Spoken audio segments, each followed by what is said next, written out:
Welcome to Community Bible Study, the study of the Epistle of Peter. ପିତରଙ୍କ ପତ୍ରର ଅଧ୍ୟୟନକୁ ଆମେ community Bible study ତରଫରୁ ଆପଣଙ୍କୁ ସ୍ୱାଗତ ଜଣାଉଛୁ। So we are in lesson 3. ଆଜି ଆମମାନେ ତୃତୀୟ ଅଧ୍ୟାୟରେ ପହଞ୍ଚିଛେ। Already we saw that Peter, one of the apostles, wrote this. ଆମେ ଦେଖି ସାରିଛେ ଆଗରୁ ଯେ ପ୍ରେରିତମାନଙ୍କ ମଧ୍ୟରୁ ଜଣେ ପିତର ଏହି ପତ୍ରକୁ ଲେଖିଛନ୍ତି। So he addressed the readers as sojourners or temporary residents in the world. ସେ ତାଙ୍କର ଶ୍ରୋତାମାନଙ୍କୁ ପ୍ରବାସୀ ବା ଏହି ଜଗତରେ କ୍ଷଣିକ ବସବାସକାରୀ ଭାବରେ ସମ୍ବୋଧିତ କରିଅଛନ୍ତି। So in lesson 3, we understand that we are children of a holy God. ତୃତୀୟ ଅଧ୍ୟାୟରେ ଆମମାନେ ଆଜି ଦେଖିବା ଯେ ଆମେମାନେ ପବିତ୍ର ଈଶ୍ୱରଙ୍କ ସନ୍ତାନ ଗଣ ଅଟୁ। So 1 Peter 1:13 to 16, Peter writes that we should have holy thoughts and holy lives. ପ୍ରଥମ ପିତର 1 ଅଧ୍ୟାୟ 13 ପଦରୁ 16 ପଦ ଭିତରେ ଆମେ ଦେଖୁ ଯେ ପିତର ଲେଖନ୍ତି ବିଶ୍ୱାସୀମାନଙ୍କ ନିକଟକୁ ପବିତ୍ର ବିଚାର ଓ ପବିତ୍ର ଜୀବନ ବିଷୟରେ। Then we see we are rescued from futility or sloppy thinking. ତାପରେ ଦ୍ୱିତୀୟ ଦିନରେ ଆମେ ଦେଖୁ 1 ଅଧ୍ୟାୟ 17 ଏବଂ 18 ପଦରେ ଯେ ଆମମାନଙ୍କୁ ବ୍ୟର୍ଥତାର ଚିନ୍ତାଧାରାରୁ ଉଦ୍ଧାର କରାଯାଇଛି। Then day 3, the price of being rescued. ତୃତୀୟ ଦିନରେ ଦେଖୁ ଯେ ଉଦ୍ଧାର ପାଇବାର ମୂଲ୍ୟ ବିଷୟରେ। Then day 4, it is loving one another earnestly. ଚତୁର୍ଥ ଦିନରେ ଆମେ ଦେଖୁ ଏକ ଆରେକକୁ ଆନ୍ତରିକତାର ସହିତ ପ୍ରେମ କରିବା ବିଷୟରେ। Then day 5, hunger for God. ପଞ୍ଚମ ଦିନରେ ପରମେଶ୍ୱରଙ୍କ ନିମନ୍ତେ କ୍ଷୁଧିତ ହେବା ବିଷୟରେ ଦେଖୁ। So all believers are called to holiness. ପ୍ରତ୍ୟେକ ବିଶ୍ୱାସୀ ମାନେ ପବିତ୍ରତା ନିମନ୍ତେ ଆହୁତ ହୋଇଅଛନ୍ତି। So disciples are called to obedience. ଶିଷ୍ୟମାନଙ୍କୁ ବାଧ୍ୟ ହେବା ନିମନ୍ତେ ଆହ୍ୱାନ କରାଯାଇଛି। And they should not live a life that conforms to the former lusts in ignorance. ଅଜ୍ଞତାରେ ଆଉ କୁ ଅଭିଳାଷରେ ସେମାନେ ଯେପରି ହଜି ନ ଯାଆନ୍ତି ସେ ଆଶା କରାଯାଏ। So the world lives in ignorance. ଏହି ଜଗତ ଅଜ୍ଞତାରେ ହିଁ ବାସ କରେ। And also all the people are immersed in the lusts. ଆଉ ସମସ୍ତ ଲୋକ କୁ ଅଭିଳାଷୀର ଅନୁରୂପୀ ହେଇ ଚାଲିଛନ୍ତି। So the lust means the lust of eyes, lust of flesh, and pride of life. ଏହି କୁ ଅଭିଳାଷର ଅର୍ଥ ହେଉଛି ଚକ୍ଷୁର ଅଭିଳାଷ ଆଉ ଲୌକିକ ଗର୍ବ। So they think these are all normal. ସେମାନେ ଭାବନ୍ତି ଯେ ସମସ୍ତ ବିଷୟ ଅତି ସାଧାରଣ ଅଟେ। They are ignorant of the holiness, the meaning of holiness. ପବିତ୍ରତାର ଅର୍ଥ ଜାଣିବାରେ ସେମାନେ ଅଜ୍ଞ ଅଟନ୍ତି। So some people have the name which indicates they are holy or they are righteous, but they are ignorant of what is holiness, what is righteousness. କିଛି ଲୋକ ଅଛନ୍ତି ଯେଉଁମାନେ ନିଜକୁ ପବିତ୍ର ବା ଧାର୍ମିକ ବୋଲି ଗଣନା କରନ୍ତି, କିନ୍ତୁ ପ୍ରକୃତରେ ପବିତ୍ରତା ବା ଧାର୍ମିକତାର ଅର୍ଥ କ'ଣ ସେମାନେ ତାହା ଜାଣନ୍ତି ନାହିଁ। Bible teaches that God is holy. Bible ଆମମାନଙ୍କୁ ଶିକ୍ଷା ଦିଏ ଯେ ଈଶ୍ୱର ପବିତ୍ର ଅଟନ୍ତି। No other religion teaches that God is holy. ଅନ୍ୟ କୌଣସି ଧର୍ମ ଶିକ୍ଷା ଦିଏ ନାହିଁ ଯେ ଈଶ୍ୱର ପବିତ୍ର ଅଟନ୍ତି। So they think about powerful God, they think about Almighty God, but nobody thinks about holy God.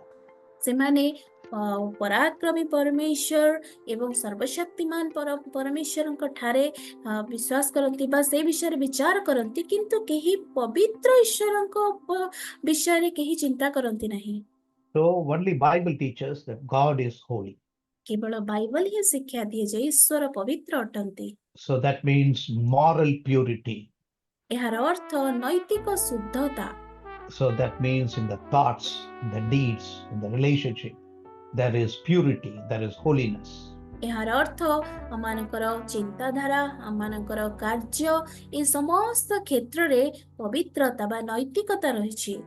So Peter reminds the readers that God is holy, so all the disciples should be holy. ଗୀତର ଆପଣାର ଶ୍ରୋତା ମାନଙ୍କୁ ମନେ ପକେଇ ଦିଅନ୍ତି ଯେ ଈଶ୍ୱର ପବିତ୍ର ଅଟନ୍ତି, ତେଣୁ ସମସ୍ତ ଶିଷ୍ୟମାନେ ପବିତ୍ର ହେବା ଆବଶ୍ୟକ। So all God's attributes are based on holiness of God. ଈଶ୍ୱରଙ୍କର ସମସ୍ତ ଗୁଣ ଗୁଡ଼ିକ ମଧ୍ୟ ତାହାଙ୍କ ପବିତ୍ରତା ଉପରେ ଆଧାରିତ ଅଟେ। God is love. That means God is holy love. ଈଶ୍ୱର ପ୍ରେମ ଅଟନ୍ତି, ଏହାର ଅର୍ଥ ସେ ପବିତ୍ର ପ୍ରେମ। God is just. That means God is holy and just. ଈଶ୍ୱର ଧାର୍ମିକ ଅଟନ୍ତି, ଏହାର ଅର୍ଥ ଯେ ସେ ପବିତ୍ର ଧାର୍ମିକ ଅଟନ୍ତି। So in all attributes, God's holiness is revealed. ସମସ୍ତ ଗୁଣ ଗୁଡ଼ିକରେ ତାହାଙ୍କର ପବିତ୍ରତା ପ୍ରକାଶିତ ହୁଏ। God's holy love does not want sinner to perish. ଈଶ୍ୱରଙ୍କର ସେଇ ପବିତ୍ର ପ୍ରେମ କେବେ ହେଲେ ଅନୁମତି ଦିଏ ନାହିଁ ଯେ ପାପୀମାନେ ସେମାନେ ବିନଷ୍ଟ ହୁଅନ୍ତୁ ବୋଲି। At the same time, God's holy justice paves a way by sending his son Jesus Christ to die on behalf of us. ସେହିପରି ଆମେ ଦେଖୁ ଯେ ତାହାଙ୍କର ସେହି ଧାର୍ମିକ ବିଚାର ସକାଶୁ ସେ କେବେ ହେଲେ ପାପୀମାନଙ୍କୁ ବିଚାରିତ ହୋଇ ମୃତ୍ୟୁ ଭୋଗ କରିବା ନିମନ୍ତେ ଅନୁମତି ଦିଅନ୍ତି ନାହିଁ, ତେଣୁ ସେ ଆପଣାର ପୁତ୍ରଙ୍କୁ ଏହି ଜଗତକୁ ପ୍ରେରଣ କଲେ। So holy God cannot compromise in his love, compromise in his justice. ପବିତ୍ର ଈଶ୍ୱର ଯିଏକି ଆପଣାର ବିଚାରରେ ଏବଂ ଧାର୍ମିକତାରେ କେବେ ହେଲେ আপোଷ ବୁଝାମଣା କରନ୍ତି ନାହିଁ। So only sin has to be dealt with holy love and holy justice. ସେଥି ସକାଶୁ ପବିତ୍ର ପ୍ରେମ ଏବଂ ପବିତ୍ର ବିଚାର ଦ୍ୱାରା ହିଁ ଏହି ପାପର ସହିତ ତାର ପ୍ରତିକାର କରାଯାଇ ପାରିବ। When we understand God's holiness and God's holy justice, ଯେତେବେଳେ ଆମେମାନେ ଈଶ୍ୱରଙ୍କ ପବିତ୍ରତା ଏବଂ ତାହାଙ୍କର ପବିତ୍ର ଧାର୍ମିକତା ବିଷୟରେ ବୁଝି ଯାଉ, so we will be sober or alert. ଆଉ ତା ଦ୍ୱାରା ଆମେମାନେ ସଚେତନ ହୋଇଥାଉ And we will avoid loose and sloppy thinking. ଏବଂ ଅଭିଳାଷ ଓ ମନ୍ଦ ଚିନ୍ତାଧାରାରୁ ଆମମାନେ ଦୂରେଇ ରହିବାକୁ ପାରିବା। So what does it mean to be sober? ତେବେ ଏଇ ସଚେତନ ହେବାର ଅର୍ଥ କ'ଣ ହେଇପାରେ? So if you see, the opposite of sober means people who are unconscious or semi-conscious or influenced by alcohol or drugs, their mind is not clearly working.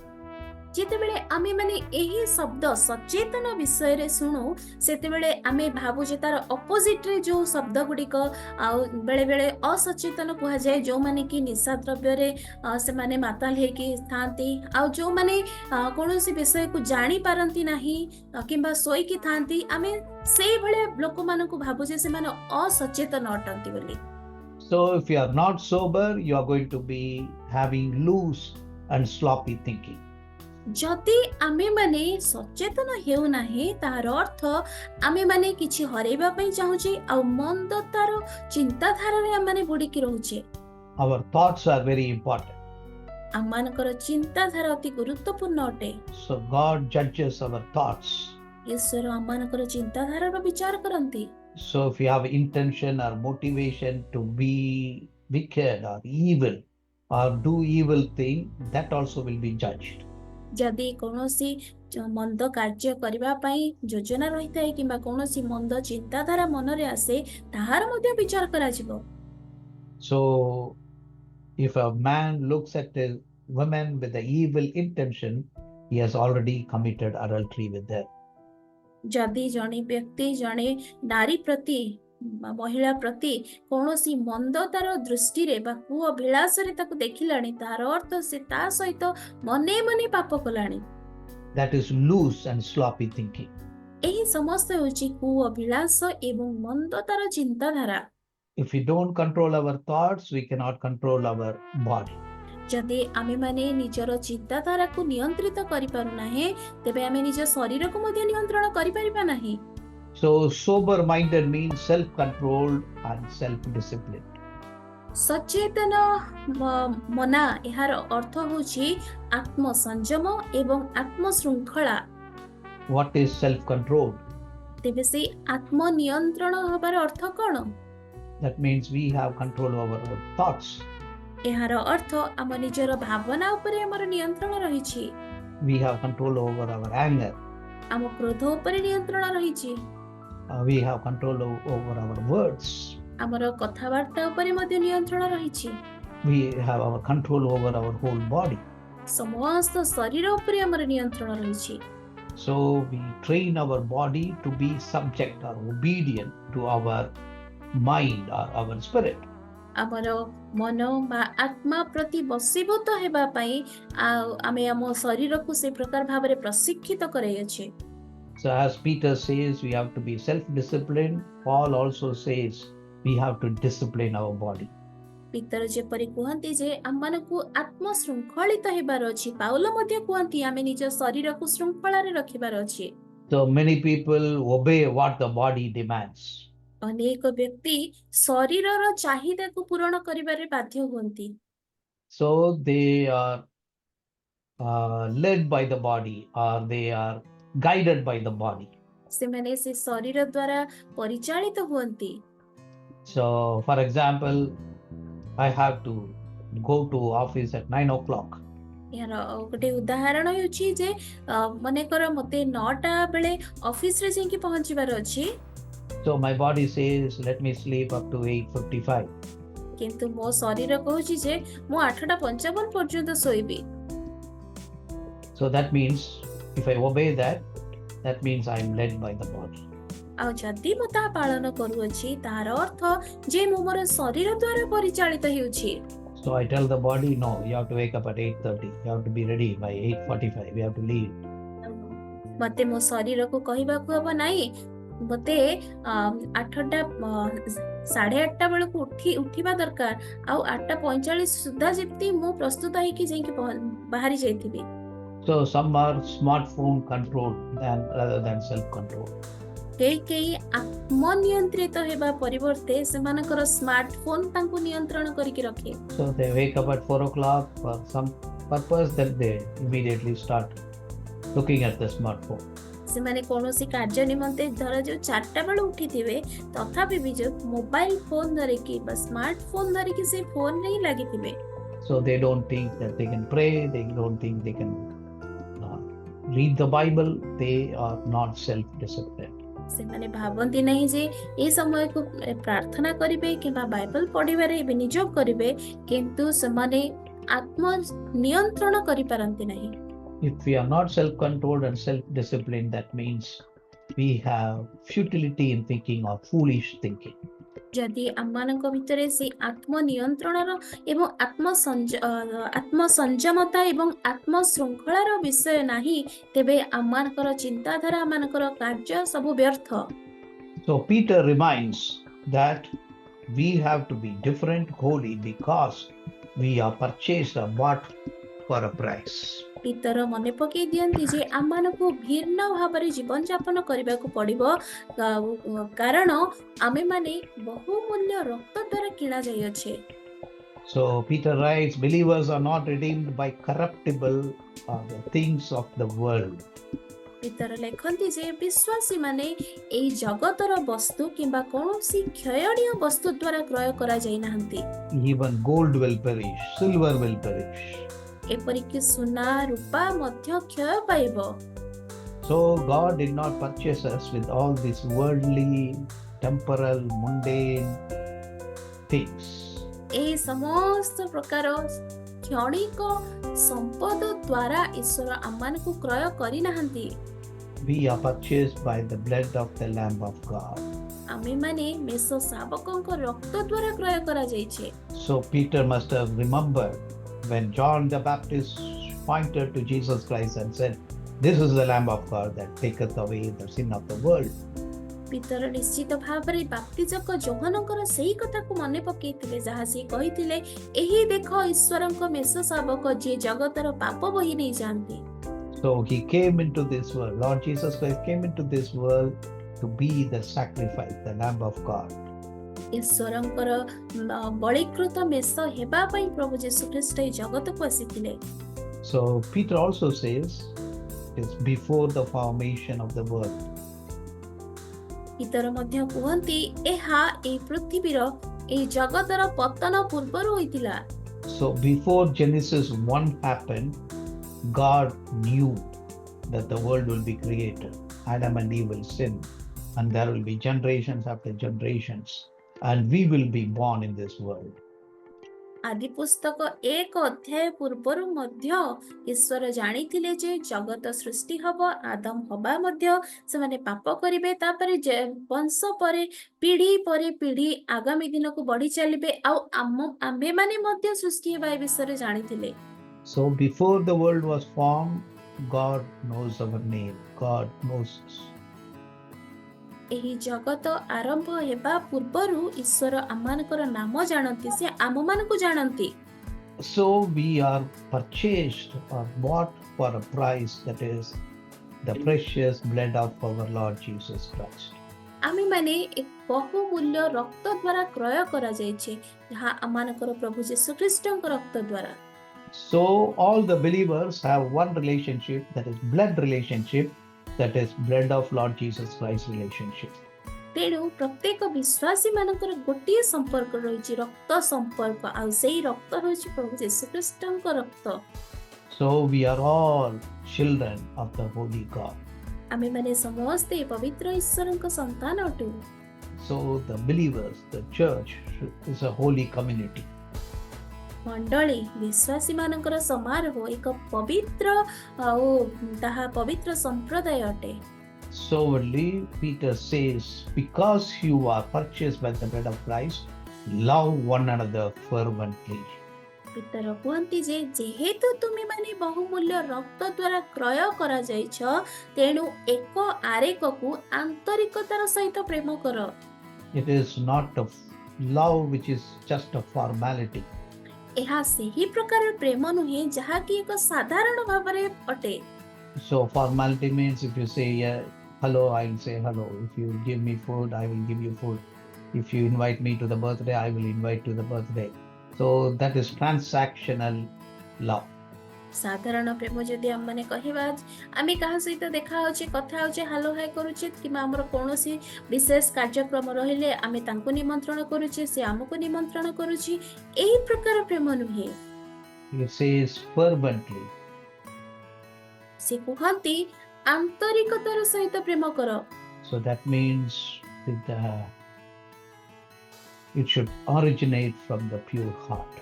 ଏହାର ଅର୍ଥ ଏହି ପ୍ରେମ ଆମମାନଙ୍କର ଶୁଦ୍ଧ ଅନ୍ତଃକରଣରୁ ବା ସୂଚି ହୃଦୟରୁ ଜାତ ହେବା ଆବଶ୍ୟକ। So that love expects or thinks about welfare of others. ଯେଉଁ ପ୍ରେମ ଅନ୍ୟମାନଙ୍କର ଉନ୍ନତି ବିଷୟରେ ଚିନ୍ତା କରେ, So that always thinks about progress of others.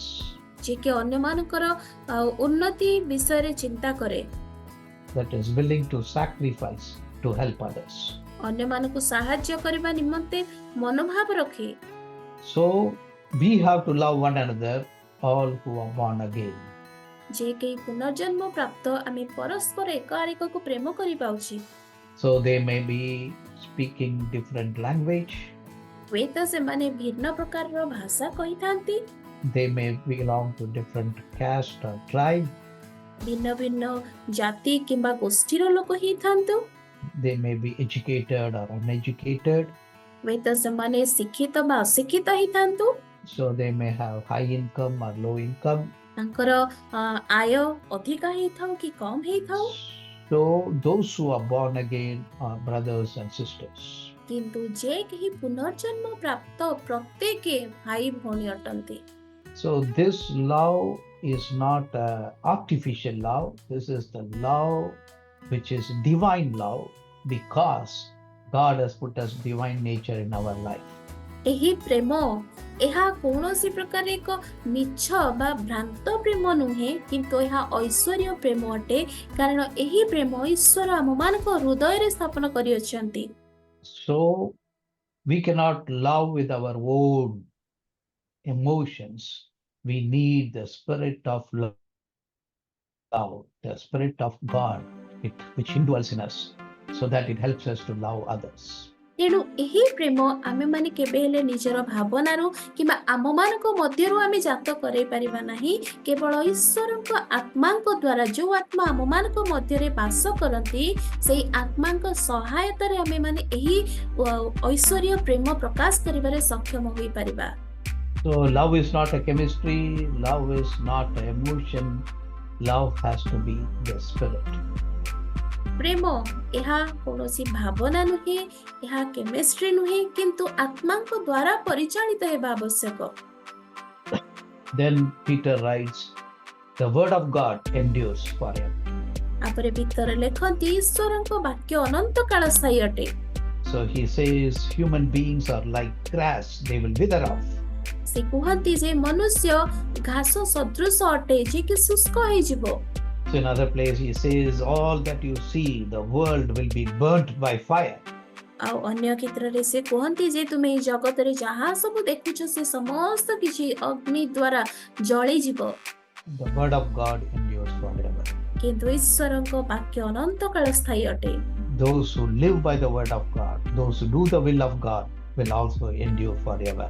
ଯେଉଁମାନେ ଈଶ୍ୱରଙ୍କ ବାକ୍ୟ ପାଳନ କରନ୍ତି, ଯେଉଁମାନେ ଈଶ୍ୱରଙ୍କ ଇଚ୍ଛା ଅନୁସାରେ କାର୍ଯ୍ୟ କରନ୍ତି, ସେମାନେ ଅନନ୍ତ କାଳ ପର୍ଯ୍ୟନ୍ତ ବାସ କରିବେ। So our life does not end on this earth. ଆମମାନଙ୍କର ଜୀବନ ଏଇ ଜଗତରେ ସରିଯାଏ ନାହିଁ। So we are created to live for eternity. ଅନନ୍ତ କାଳ ପର୍ଯ୍ୟନ୍ତ ବାସ କରିବା ନିମନ୍ତେ ଆମେମାନେ ସୃଷ୍ଟି ହୋଇଅଛେ। So if you repent and receive Jesus Christ, so we will live with him forever. Those who do not repent, they will be in the lake of fire, hell forever. ଯେଉଁମାନେ ମନ ପରିବର୍ତ୍ତନ କରନ୍ତି ଏବଂ ପ୍ରଭୁଙ୍କୁ ସ୍ୱୀକାର କରନ୍ତି, ସେଇମାନେ ଚିରକାଳ ପର୍ଯ୍ୟନ୍ତ ଈଶ୍ୱରଙ୍କ ସହିତ ବାସ କରନ୍ତି। କିନ୍ତୁ ଯେଉଁମାନେ ମନ ପରିବର୍ତ୍ତନ କରନ୍ତି ନାହିଁ, ସେମାନେ ଅନନ୍ତ କାଳ ପର୍ଯ୍ୟନ୍ତ ସେଇ ଅଗ୍ନିରେ ନିକ୍ଷେପ କରାଯିବେ। So then Peter writes that we have to have a desire. ତାପରେ ଭିତରେ ଲେଖନ୍ତି ଯେ ଆମମାନଙ୍କ ମଧ୍ୟରେ ଇଚ୍ଛା ଭାବ ରହିବା ଆବଶ୍ୟକ। So like newborn babies. ସେଇ ଛୋଟ ବା ନବଜାତ ଶିଶୁ ସଦୃଶ। So the newborn babies desire milk. ନବଜାତ ଶିଶୁ ସେ ଦୁଗ୍ଧ ପାଇବା ପାଇଁ ଆଶା କରିଥାଏ। So maybe in the 24 hours newborn baby wants to suck milk maybe half the time. ବୋଧହୁଏ 24 ଘଣ୍ଟା କିମ୍ବା ଅନେକ ସମୟ ଧରିକି ସିଏ ସେଇ ଦୁଗ୍ଧ ପିଇବା ପାଇଁ ଇଚ୍ଛା କରିଥାଏ, ସେ ଛୋଟ ଶିଶୁଟିଏ। If the newborn baby is born, it sleeps, then drinks milk, sleeps, drinks milk. ସେ ନବଜାତ ଶିଶୁ ସେ କେବଳ କ୍ଷୀର ପିଇବ, ଶୋଇବ, କ୍ଷୀର ପିଇବ, ଶୋଇବ, ବାସ୍ ତାର ଏତିକି କାମ। So that's what Peter says, you have to have that kind of desire. ପିତର କୁହନ୍ତି ଯେ ତୁମମାନଙ୍କର ସେଇ ପ୍ରକାର ଇଚ୍ଛା ରହିବା ଆବଶ୍ୟକ। So when you are awake, you have to desire the milk, the word of God. ଯେତେବେଳେ ତୁମେମାନେ ଜାଗ୍ରତ ହେଉଅଛ, ତୁମେମାନେ ସେଇ ଦୁଗ୍ଧ ନିମନ୍ତେ ଅର୍ଥାତ୍ ଈଶ୍ୱରଙ୍କ ବାକ୍ୟ ନିମନ୍ତେ ମନୋଯୋଗୀ ହେବା ଆବଶ୍ୟକ। So word of God is compared with milk here. ଏହି ସ୍ଥାନରେ ଈଶ୍ୱରଙ୍କ ବାକ୍ୟକୁ ଦୁଗ୍ଧ ସହିତ ତୁଳନା କରାଯାଇଛି। So in other places, the word of God is compared with honey, it is compared with bread and other aspects. କେତେକ ସ୍ଥାନରେ ଈଶ୍ୱରଙ୍କ ବାକ୍ୟକୁ ମଧୁ ସହିତ, ପୁଣି ରୁଟି ସହିତ ତୁଳନା କରାଯାଇଛି, ପୁଣି ଆହୁରି ଭିନ୍ନ ଭିନ୍ନ ବିଷୟ ସହିତ ତୁଳନା କରାଯାଇଛି। If a baby is born, if the baby is not fed with the milk for 3 or 4 days, the baby will die. ଯଦି ଗୋଟିଏ ଶିଶୁ ଜନ୍ମ ଲାଭ କଲା ପରେ 3-4 ଦିନ ତାକୁ ଖାଇବାକୁ ଦିଆ ହୁଏନି, ହୁଏତ ସେ ଛୁଆ ମରି ଯାଇପାରେ। So in the same way, when we are born again, we have to take milk. ଠିକ୍ ସେଇ ପ୍ରକାର ଭାବରେ ଯେତେବେଳେ ଆମେମାନେ ପୁନର୍ଜନ୍ମ ପ୍ରାପ୍ତ ହେଉଅଛେ, ଆମମାନଙ୍କୁ ଦୁଗ୍ଧର ଆବଶ୍ୟକତା ରହିଛି। So if we neglect the Bible, if we don't listen to the word of God, then we are becoming weaker and weaker. ଯଦି ଆମେମାନେ ବାଇବଲକୁ ଅବହେଳା କରୁଅଛେ, ଈଶ୍ୱରଙ୍କ ବାକ୍ୟ ପ୍ରତି ମନୋଯୋଗୀ ହେଉନାହିଁ, ତାହାର ଅର୍ଥ ଆମେ ଦୁର୍ବଳ ଆଉ ଦୁର୍ବଳ ହେଇଯାଉଛେ। So the newborn babies are expected to grow and mature. ଏହି ନବଜାତ ଶିଶୁ ଯେପରି ବୃଦ୍ଧି ପାଇବ ଏବଂ ପରିପକ୍ୱ ହେବ, ଏହା ହିଁ ଆଶା କରାଯାଏ ତା ପାଖରୁ। In the same way, God wants us to grow spiritually. ଠିକ୍ ସେଇ ପ୍ରକାର ଭାବରେ ଈଶ୍ୱର ଚାହାନ୍ତି ଯେ ଆମେମାନେ ମଧ୍ୟ ଆତ୍ମିକତାରେ ବୃଦ୍ଧି ଲାଭ କରୁ। So the only intake, only food we have is the word of God. ଆମମାନଙ୍କ ନିମନ୍ତେ କେବଳ ଗୋଟିଏ ମାତ୍ର ଖାଦ୍ୟ ରହିଛି, ତାହା ଈଶ୍ୱରଙ୍କ ବାକ୍ୟ। So there is no other vitamin supplement, or there is no glucose to be given by IV. So there is only one thing, that is the word of God. ଆମମାନଙ୍କ ନିମନ୍ତେ ଗ୍ଲୁକୋଜ କିମ୍ବା କୌଣସି ଭିଟାମିନ୍ କିମ୍ବା ଅନ୍ୟ କୌଣସି ବିଷୟ ଯାହା ଆମମାନଙ୍କୁ ବଳ ଯୋଗେଇବ, ସେମିତି କିଛି ବିଷୟ ଆମମାନଙ୍କ ନିମନ୍ତେ ନାହିଁ। କେବଳ ଈଶ୍ୱରଙ୍କ ବାକ୍ୟ ହିଁ ଆମମାନଙ୍କୁ ବଳ ଯୋଗେଇବ। So there is no super energy food. It is only word of God, which is all sufficient and all balanced food. ଆମମାନଙ୍କ ନିମନ୍ତେ ଅନ୍ୟ କୌଣସି ଅତି ଉତ୍ତମ ବଳ ଯୋଗେଇବା ବାଲା ଖାଦ୍ୟ ନାହିଁ, କେବଳ ଦୁଗ୍ଧ, ଯାହା ଈଶ୍ୱରଙ୍କ ବାକ୍ୟ ଆମମାନଙ୍କ ନିମନ୍ତେ ଯଥେଷ୍ଟ ଅଟେ ତାହା ବଳ ଯୋଗେଇବା ପାଇଁ। So if your desire is not in the word of God, that means we are still living in ignorance, desiring the lusts of this world. ଯଦି ଏପର୍ଯ୍ୟନ୍ତ ଆମମାନଙ୍କର ଇଚ୍ଛା ବା ଲାଳସା ଈଶ୍ୱରଙ୍କ ବାକ୍ୟ ପ୍ରତି ନାହିଁ, ଏହାର ଅର୍ଥ ଆମେମାନେ ଏପର୍ଯ୍ୟନ୍ତ ବି ଜଗତର କୁଅଭିଳାଷରେ ବୁଡ଼ିକି ଅଛେ। If we are not desiring the word of God and renew in our mind, that means we are still in futile thinking or sloppy thinking.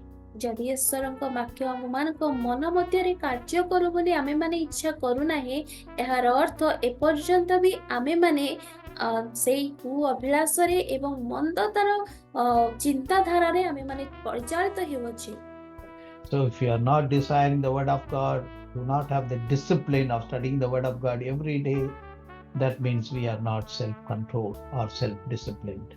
ପ୍ରତିଦିନ ବାଇବଲ ଅଧ୍ୟୟନ କରିବାର ସେ ଶୃଙ୍ଖଳା ଯଦି ଆମମାନଙ୍କ ପାଖରେ ନାହିଁ, ତେବେ ଆମେମାନେ ଆତ୍ମସଂଯମୀ କିମ୍ବା ଆତ୍ମଶୃଙ୍ଖଳାର ବ୍ୟକ୍ତି ନୁହଁ। So Peter not only writes what we should desire, what should we do, ଆମେମାନେ କ'ଣ ଚିନ୍ତା କରିବା ଆବଶ୍ୟକ, କ'ଣ କାର୍ଯ୍ୟ କରିବା ଆବଶ୍ୟକ, ଭିତରେ କେବଳ ସେତିକି ବିଷୟ ଲେଖନ୍ତି ନାହିଁ। Peter says we have to leave aside certain things. ପିତର ମଧ୍ୟ କୁହନ୍ତି ଆମମାନଙ୍କୁ କେତେ ଗୁଡେ ବିଷୟ ତାକୁ ବାହାର କରିବାକୁ ହେବ। So first is malice. ପ୍ରଥମ ବିଷୟ ହେଉଛି ଆମମାନଙ୍କର ସେ ଦୁଷ୍କର୍ମ। So that means we think we are superior to others. ଯାହାର ଏହା ଅର୍ଥ ହେଉଛି ଯେ ବେଳେବେଳେ ଆମେମାନେ ଭାବୁ ଆମେ ଅନ୍ୟମାନଙ୍କ ଅପେକ୍ଷା ବହୁତ ଶ୍ରେୟସ୍କର ଅଟୁ। So we think others are more wicked, more evil, more stupid. ଅନ୍ୟମାନେ ଆମ ଅପେକ୍ଷା ସେମାନେ ବହୁତ ଦୁର୍ବଳ, ବହୁତ ମୂର୍ଖ, ସେମାନଙ୍କ ଭିତରେ କୌଣସି ଉତ୍ତମତା ନାହିଁ ବୋଲି ଆମେ ଭାବିଥାଉ। So we think others are not worthy of any respect. ଅନ୍ୟମାନେ କୌଣସି ସମ୍ମାନ ପାଇବାର ଯୋଗ୍ୟ ନୁହଁ ବୋଲି ଆମେ ଭାବିଥାଉ। So we gossip about them, we speak evil about them, we humiliate them, we make joke of them. ସେମାନଙ୍କ ବିଷୟରେ ଆମମାନେ ବଚସା କରିଥାଉ, ସେମାନଙ୍କୁ ଅପମାନିତ କରିଥାଉ ଏବଂ ବିଭିନ୍ନ ପ୍ରକାରର ମନ୍ଦ ବିଷୟ କହିଥାଉ। So it is with the intention to make them feel small or inferior. ସେମାନେ ଯେ ନ୍ୟୁନ ମାନର ଅଟନ୍ତି ଏହା ସେମାନେ ଅନୁଭବ କରନ୍ତୁ, ସେଇଥିପାଇଁ ଆମେ ସେମାନଙ୍କୁ ଏହି ପ୍ରକାର ବ୍ୟବହାର କରିଥାଉ। So we have to leave aside this attitude towards others. ଅନ୍ୟମାନଙ୍କ ପ୍ରତି ଏହି ପ୍ରକାର ମନୋଭାବକୁ ଦୂର କରିବାକୁ ହେବ। So we should treat others with dignity and love and respect. ସମ୍ମାନ, ପ୍ରେମ ଏବଂ ଆଦର ସହକାରେ ଅନ୍ୟମାନଙ୍କ ସହିତ ଆଚରଣ କରିବା ଆବଶ୍ୟକ। So we should be polite and courteous with others. ଅନ୍ୟମାନଙ୍କ ନିକଟରେ ନିଜକୁ ନମ୍ର ଏବଂ ଭଦ୍ର ଭାବରେ ଆଚରଣ କରିବା ଆବଶ୍ୟକ। So the second thing Peter writes is hypocrisy. ଦ୍ୱିତୀୟ ବିଷୟ କପଟତା ବିଷୟରେ ପିତର ଲେଖନ୍ତି। So Lord Jesus Christ also rebuked the Pharisees for their hypocrisy.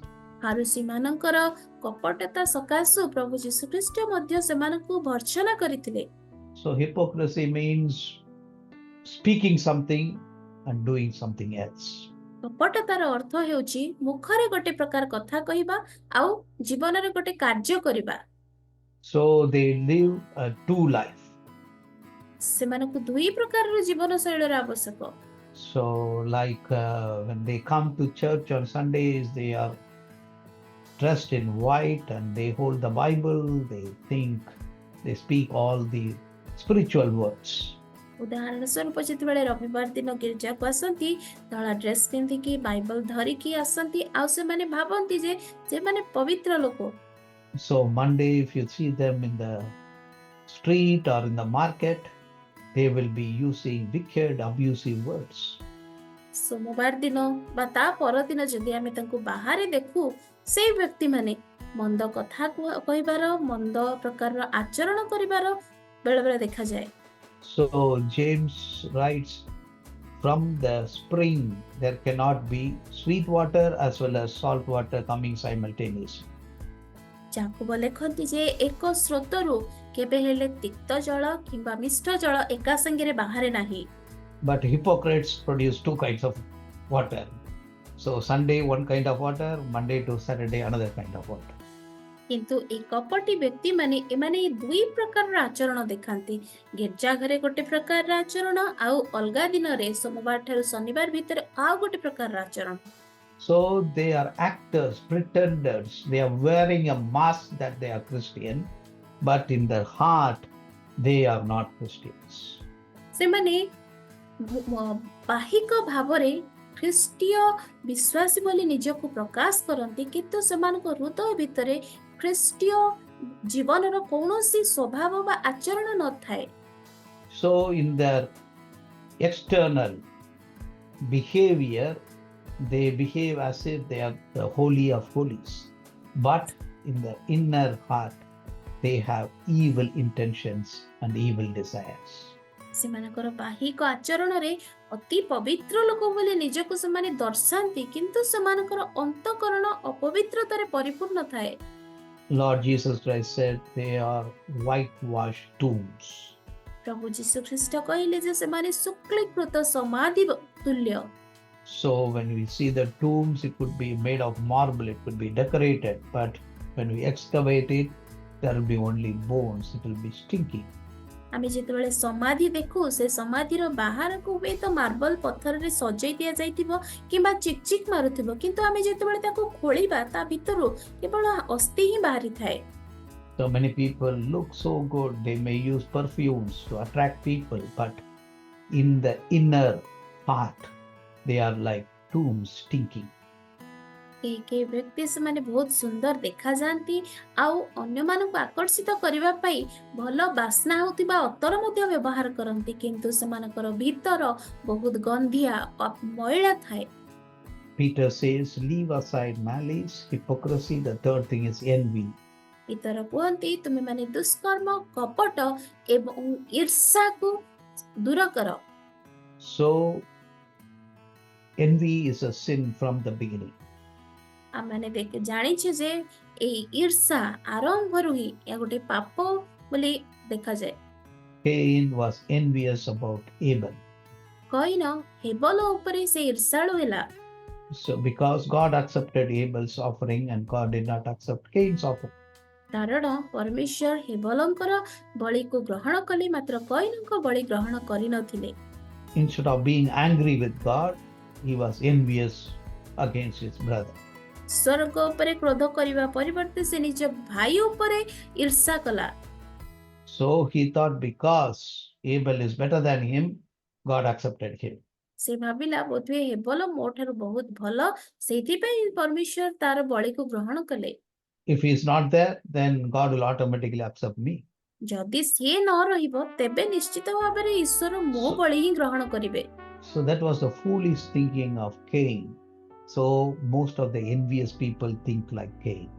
କଇନଙ୍କର ଏହା ଅତି ମୂର୍ଖ ମାନର ଚିନ୍ତାଧାରା ଥିଲା, ଆଉ ଠିକ ସେଇ ପ୍ରକାର ଭାବରେ କଇନଙ୍କ ପରି ଅନେକ ଲୋକ ମଧ୍ୟ ଈର୍ଷାଳୁ ଭାବରେ ଏହି ପ୍ରକାର ଚିନ୍ତା କରନ୍ତି। So David defeated Goliath. So Saul was envious of David. ଦାଉଦ ଗଲିଆତକୁ ପରାଜିତ କରିଥିଲେ, ତେଣୁ ସାଉଲ ଦାଉଦଙ୍କ ଉପରେ ଈର୍ଷା କରିଥିଲେ। So why did the envy come? ତେବେ ଈର୍ଷା କଣ ପାଇଁ ଆସିଥାଏ? Because the victory procession they were singing, they were giving 10,000 credits to David and only 1,000 credits to Saul.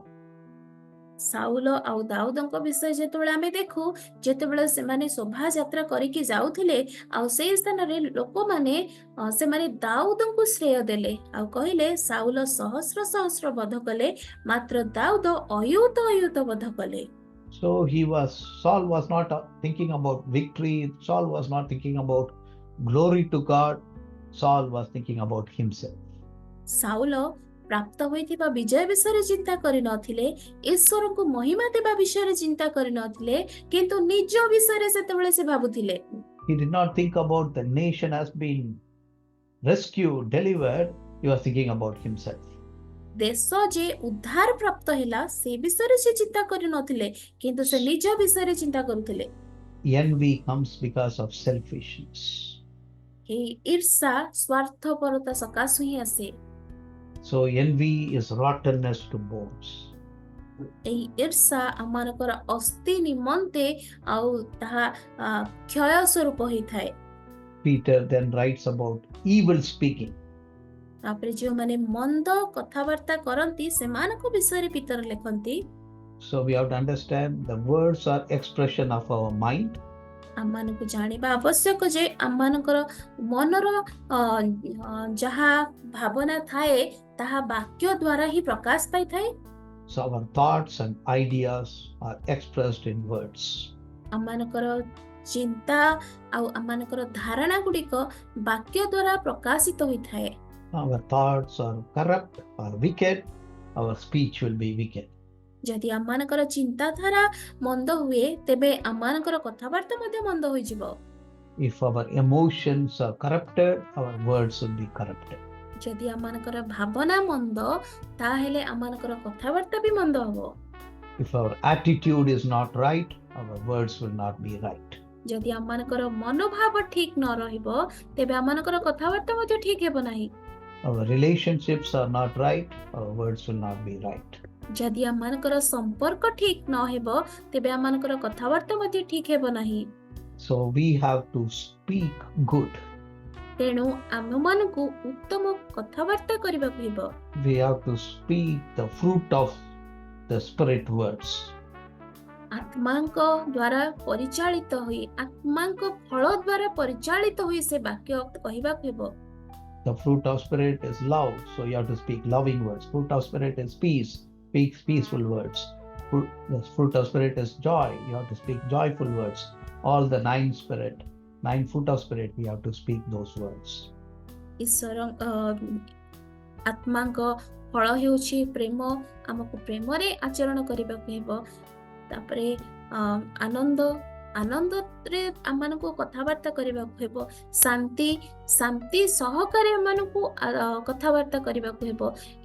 ଆତ୍ମାଙ୍କର ଯେଉଁ 9ଗୋଟି ଫଳ ରହିଛି ସେ ପ୍ରତ୍ୟେକ ଫଳକୁ ଆମମାନଙ୍କର ଆଚରଣ ବା କଥାବାର୍ତ୍ତା ଦ୍ୱାରା ଯେପରି ପ୍ରକାଶ କରିବା। It does not come automatically. ଏହା ସ୍ୱତଃସ୍ଫୂର୍ତ୍ତ ଭାବରେ ଆସିନଥାଏ। We need self-control as well as spirit control to speak good, speak well. ଉତ୍ତମ କଥାବାର୍ତ୍ତା କରିବା ପାଇଁ ଆମମାନଙ୍କୁ ଆତ୍ମ ସଂଯମୀ ହେବା ଆବଶ୍ୟକ ଏବଂ ଆତ୍ମାଙ୍କ ଦ୍ୱାରା ନିୟନ୍ତ୍ରିତ ହେବା ଆବଶ୍ୟକ। So Peter says we have to desire the word of God and leave aside malice, hypocrisy, envy, and evil speaking. ପିତର କୁହନ୍ତି ଯେ ଆମମାନଙ୍କୁ ବାକ୍ୟ ପ୍ରତି ଲାଳାୟିତ ହେବାକୁ ଉଚିତ ଏବଂ ଏହି ସମସ୍ତ ଈର୍ଷା ମନ୍ଦ ଚିନ୍ତାଧାରାକୁ ପରିତ୍ୟାଗ କରିବା ଆବଶ୍ୟକ। So in this lesson we learn that God has called to holiness. ଏହି ଅଧ୍ୟାୟରେ ଆମମାନେ ଶିଖିଲେ ଯେ ଈଶ୍ୱର ଆମମାନଙ୍କୁ ପବିତ୍ର ହେବା ନିମନ୍ତେ ଆହ୍ୱାନ କରିଅଛନ୍ତି। So that means he has called to love people, he has called to serve people, he has called us to demonstrate righteousness of God, truth of God, justice of God. ଏହାର ଅର୍ଥ ଅନ୍ୟମାନଙ୍କ ନିକଟରେ ତାହାଙ୍କର ପ୍ରେମ, ତାହାଙ୍କର ଧାର୍ମିକତା ଏବଂ ତାହାଙ୍କର ଉତ୍ତମତାକୁ ପ୍ରକାଶ କରିବା ନିମନ୍ତେ ସେମାନଙ୍କୁ ଆହ୍ୱାନ କରିଅଛନ୍ତି। So we have to always remember we have been chosen to be holy. Holiness unto the Lord should be our motto. ଆମମାନଙ୍କୁ ସର୍ବଦା ମନେ ରଖିବା ଉଚିତ ଯେ ପବିତ୍ରତା ନିମନ୍ତେ ଆମମାନେ ଆହୁତ ହୋଇଅଛେ ଏବଂ ଏହି ପବିତ୍ରତା ଆମମାନଙ୍କ ଜୀବନର ମୁଖ୍ୟ ଉଦ୍ଦେଶ୍ୟ ହେବା ଆବଶ୍ୟକ। Our thoughts should not be futile thoughts, foolish thoughts, abstract thoughts, worthless thoughts, but thoughts that glorify God. ଆମମାନଙ୍କର କଥାବାର୍ତ୍ତା ଯାହାକି ଅସାର, ମୂଲ୍ୟହୀନ କିମ୍ବା ଅନୁପଯୁକ୍ତ ହେବା ଆବଶ୍ୟକ ନୁହେଁ। And then we have to remember the price of redemption, the blood of our Lord Savior Jesus Christ. ତାପରେ ଆମମାନଙ୍କୁ ବୁଝିବାକୁ ହେବ ଯେ ଆମମାନଙ୍କ ଉଦ୍ଧାରର ମୂଲ୍ୟ ଯାହାକି ପ୍ରଭୁ ଯୀଶୁ ଖ୍ରୀଷ୍ଟଙ୍କର ବହୁମୂଲ୍ୟ ରକ୍ତ ଅଟେ। So we are precious in the sight of God. ଈଶ୍ୱରଙ୍କ ଦୃଷ୍ଟିରେ ଆମ୍ଭେମାନେ ବହୁମୂଲ୍ୟ ଅଟୁ। And we have to love earnestly our fellow brothers and sisters. ଆମମାନଙ୍କର ଭାଇ ଭଉଣୀମାନଙ୍କୁ ଆମମାନଙ୍କୁ ପ୍ରେମ କରିବା ଆବଶ୍ୟକ। Because we have a blood relationship, because we are all cleansed by the blood of Jesus Christ. କାରଣ ଆମେମାନେ ପ୍ରତ୍ୟେକ ପ୍ରଭୁ ଯୀଶୁ ଖ୍ରୀଷ୍ଟଙ୍କ ରକ୍ତ ଦ୍ୱାରା ଧୌତ କରାଯାଇଅଛେ ଆଉ ଆମମାନଙ୍କ ମଧ୍ୟରେ ସେହି ରକ୍ତ ସମ୍ପର୍କ ରହିଅଛି। So then Peter writes, we have to desire the word of God like newborn babies. ତାପରେ ପିତର ଲେଖନ୍ତି ନବଜାତ ଶିଶୁ ତୁଲ୍ୟ ଆମମାନଙ୍କୁ ବାକ୍ୟ ପ୍ରତି ମନୋଯୋଗୀ ହେବା ଆବଶ୍ୟକ। So we have to love the word of God, we have to learn the word of God, we have to live the word of God. ଆମମାନଙ୍କୁ ଈଶ୍ୱରଙ୍କ ବାକ୍ୟକୁ ପ୍ରେମ କରିବା ଆବଶ୍ୟକ, ବାକ୍ୟ ଶିକ୍ଷା କରିବା ଏବଂ ବାକ୍ୟ ଅନୁସାରେ ଜୀବନ ଯାପନ କରିବା ଆବଶ୍ୟକ। So that should be our life motto, life purpose. ଏହା Loving word, learning word, and living the word. ବାକ୍ୟକୁ ପ୍ରେମ କରିବା, ବାକ୍ୟକୁ ଶିକ୍ଷା କରିବା ଏବଂ ବାକ୍ୟ ଅନୁସାରେ ଜୀବନ ଯାପନ କରିବା ଏହା ଆମମାନଙ୍କ ଜୀବନର ଲକ୍ଷ୍ୟ ଏବଂ ଉଦ୍ଦେଶ୍ୟ ହେବା ଆବଶ୍ୟକ। So as Peter writes, he has written for us. ଯେତେବେଳେ ପିତର ଆପଣାର ଶ୍ରୋତାମାନଙ୍କ ନିକଟକୁ ଲେଖନ୍ତି ଏହା ଆମମାନଙ୍କ ନିମନ୍ତେ ମଧ୍ୟ ସେ ଲେଖନ୍ତି। So let us obey the word of God. ଆସନ୍ତୁ ଈଶ୍ୱରଙ୍କର ବାକ୍ୟର ଆଜ୍ଞାକାରୀ ହେବା। Let us ask the Lord to help us to lead a holy life, and our thought life may be pure, and help us to love one another earnestly. ଆମମାନଙ୍କର ଚିନ୍ତାଧାରା ଯେପରି ପବିତ୍ର ହେଉ ଏବଂ ଆମେ ଯେପରି ପବିତ୍ର ଜୀବନ ଯାପନ କରିପାରିବା ସେଥି ନିମନ୍ତେ ଆମେ ଈଶ୍ୱରଙ୍କ ନିକଟରେ ନିବେଦନ କରିବା। So let us pray. ପ୍ରାର୍ଥନା କରିବା। Our gracious loving Father, thank you for calling unto holiness. ଆମମାନଙ୍କର ଅନୁଗ୍ରହକାରୀ ପିତା ପବିତ୍ରତା ନିମନ୍ତେ ଆହୁତ କରିଅଛୁ ସେଥିପାଇଁ ଧନ୍ୟବାଦ ଦେଉଛୁ। Help us to be always holy, righteous, truthful, honest. ସର୍ବଦା ପବିତ୍ର, ଧାର୍ମିକ ଏବଂ ସତ୍ୟତାରେ ଆଚରଣ କରିବା ପାଇଁ ତୁମେ ସାହାଯ୍ୟ କର ପ୍ରଭୁ। Lord, deliver us from the futile thinking, worthless thinking, vain thinking. ପ୍ରଭୁ ଅସାର ଚିନ୍ତାଧାରା ଏବଂ ଯାହା କିଛି ମୂଲ୍ୟହୀନ ଚିନ୍ତାଧାରା ସେ ସମସ୍ତଥିରୁ ତୁମେ ଆମମାନଙ୍କୁ ଦୂରରେ ରଖ। Thank you, Lord, for making us precious in your sight because you have purchased us with your blood that you shed on the cross of Calvary. ପ୍ରଭୁ ଧନ୍ୟବାଦ ଦେଉଛୁ ତୁମେ ଆମମାନଙ୍କୁ ତୁମର ବହୁମୂଲ୍ୟ ରକ୍ତ ଦ୍ୱାରା କ୍ରୟ କରିଅଛ ଏବଂ ଯେଉଁ ରକ୍ତ କି ତୁମେ କାଲବରୀ କ୍ରୁଶ ଉପରେ ବୁହାଇଥିଲ। Help us to love earnestly, fervently all the believers.